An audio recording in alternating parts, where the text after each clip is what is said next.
Assalamualaikum warahmatullahi wabarakatuh. Jangan lupa subscribe. Bertemu lagi dengan Rosita Rusli Channel. Hari ini kita belajar tentang bioteknologi. Ayo semangat ya. Kompetensi dasar. Menjelaskan prinsip dasar bioteknologi. Yang kedua, menjelaskan perbedaan prinsip dasar pengembangan bioteknologi konvensional dan modern. Yang ketiga, mengidentifikasi penerapan bioteknologi dalam berbagai peta konsep bioteknologi. Bioteknologi yang harus diketahui tentang pengertian bioteknologi terdiri dari arti bioteknologi, perkembangan bioteknologi, prinsip dasar bioteknologi. Berikutnya adalah peran bioteknologi dalam pembuatan bahan makanan, dalam bidang kesehatan, bidang pertanian, bidang lingkungan, dan bidang industri. Yang ketiga, implikasi bioteknologi dalam pengembangan bioteknologi. Ayo kita belajar ya. Pengertian bioteknologi.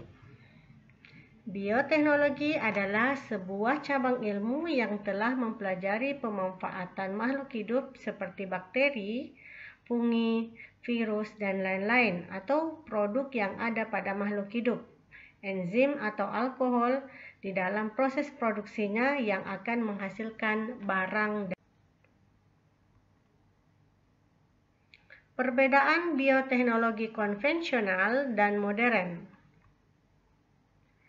Berikut tabel disajikan beberapa perbedaan bioteknologi konvensional atau biasa dikenal dengan tradisional dan bioteknologi modern. Perbedaannya terletak pada 7 aspek. Yang pertama, teknik yang diterapkan. Bioteknologi konvensional biasanya menerapkan teknik fermentasi, sedangkan modern menggunakan DNA rekombinan.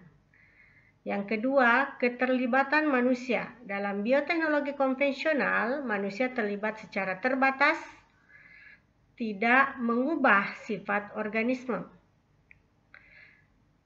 Pada bioteknologi modern, keterlibatan manusia tak terbatas, dapat mengubah sifat organisme.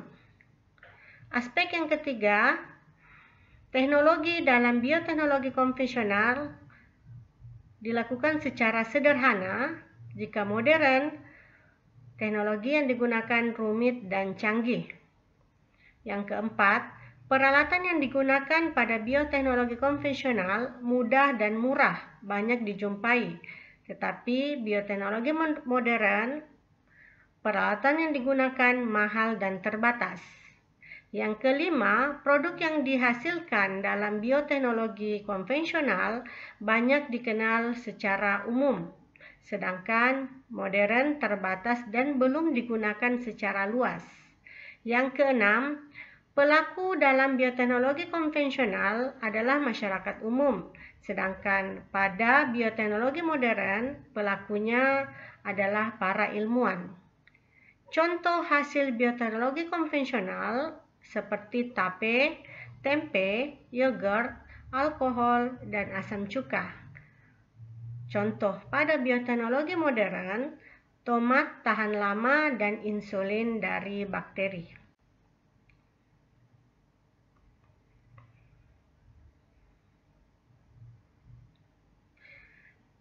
Dari slide sebelumnya, kalian sudah mengetahui perbedaan antara bioteknologi konvensional dan modern, bukan? Nah, berikut disajikan beberapa gambar yang kalian boleh tentukan yang manakah hasil dari bioteknologi konvensional dan modern. Yang pertama, keju. Ya, keju adalah contoh bioteknologi konvensional atau tradisional. Yang kedua, yogurt adalah bioteknologi konvensional. Pembuatan antibodi monoklonal adalah contoh bioteknologi modern. Pembuatan hormon insulin adalah contoh bioteknologi modern.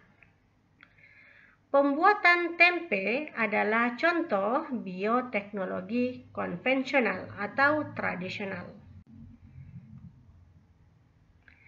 Macam-macam peranan bioteknologi tradisional dan bioteknologi modern dalam kehidupan sehari-hari terdapat di berbagai bidang.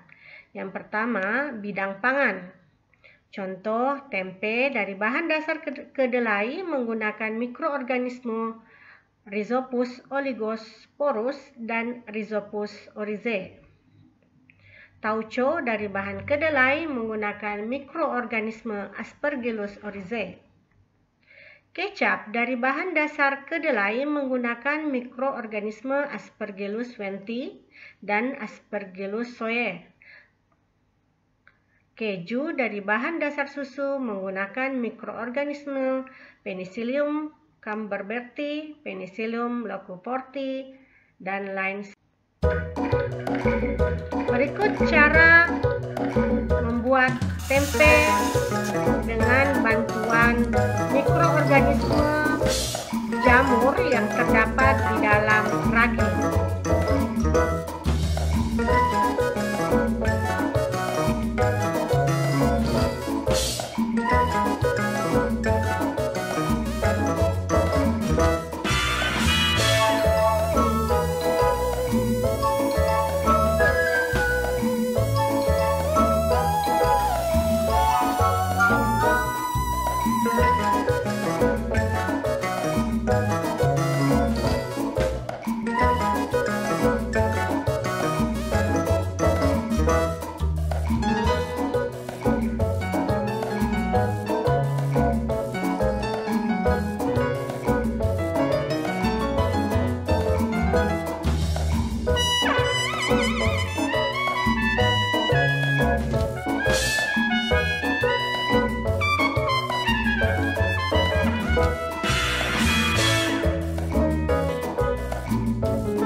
Macam-macam peranan bioteknologi tradisional dan bioteknologi modern bidang kesehatan. Misalkan produk vaksin untuk meningkatkan kekebalan tubuh, produk insulin untuk mengontrol kadar gula darah, produk penisilin untuk melawan infeksi dari bakteri dan jamur serta meningkatkan sistem kekebalan tubuh, produk antibodi monoklonal untuk menyerang dan membunuh sel tumor dan kanker, produk hormon pertumbuhan untuk melawan penyembuhan.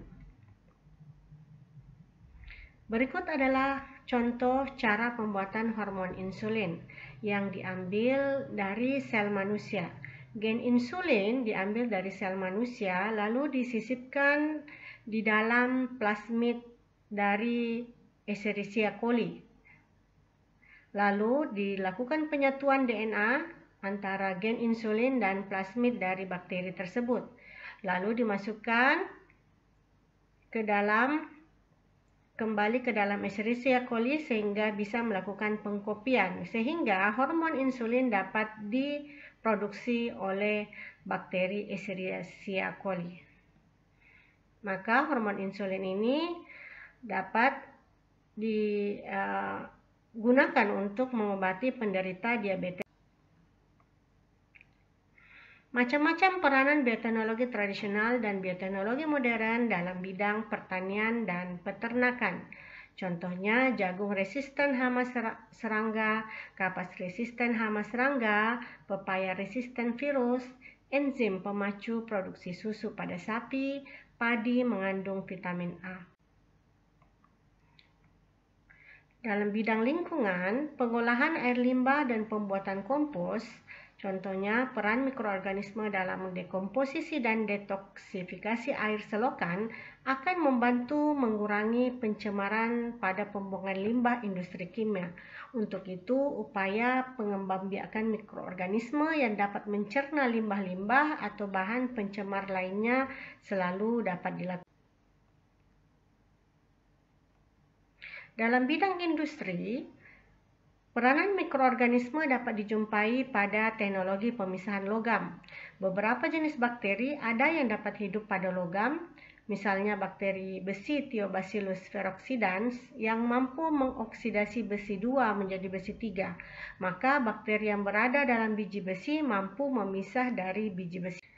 Terima kasih atas perhatiannya.